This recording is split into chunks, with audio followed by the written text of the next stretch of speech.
আজকের দিনটা এমন হবে আমি ভাবতেই পারিনি। আর কেন হবে পুরো ভিডিওটা দেখলে তোমরাও বুঝতে পারবে। তো আমি তো সকাল সকাল রেডি হয়ে গেছিলাম একটুখানি আমাদের সামনেই যাওয়ার উদ্দেশ্যে। তো একটা ফুল তুলে নিয়েছি, দেখতে পাচ্ছ কারের মধ্যে গুছে। তো ভাবলাম তোমাদেরকে একটু দেখাই। তো ফুলটা দেখো, এইটা হচ্ছে কি টগর ফুলের, কিন্তু পাপড়িটা একটু মোটা। তো যাই হোক, তারপরে তো ভিডিও আর করা হয়নি। তো তারপরে হঠাৎ করে দুপুরবেলা শুনলাম বন্ধুর বিয়ে। কেন হঠাৎ বিয়ে? যে না, বন্ধু পালিয়ে বিয়ে করবে আজকে। তো বন্ধুর বিয়ে, একটা তো গিফট দিতে হবে। ওই কারণে গিফটের দোকানে চলে গেছিলাম গিফট কিনতে। তারপর বাড়ি এসে রেডি হয়ে একেবারে বিয়েবাড়ি যাবো বলে রেডি হয়ে বার হয়ে গেছিলাম। আর রাস্তা দেখো কি অন্ধকার, আর রাস্তায় কাজ হচ্ছে বলে না প্রচুর মালপত্র পড়ে আছে রাস্তাতে। তারপর দুজনে রেডি হয়ে বার হয়ে গেছিলাম বন্ধুর বাড়িতে যাওয়ার জন্য।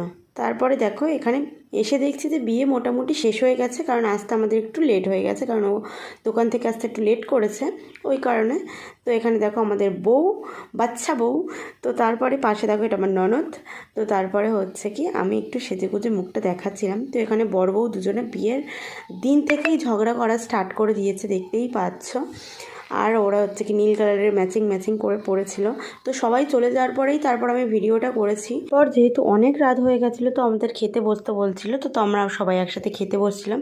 তো বউ শাড়ি পরে আর পাচ্ছিল না বলে ড্রেস চেঞ্জ করে নিয়েছে। আর এখানেই হচ্ছে কি আমাদের খাবার দিচ্ছিলো। সো টাটা, নেক্সট ভিডিওতে আবার দেখা হবে তোমাদের সাথে।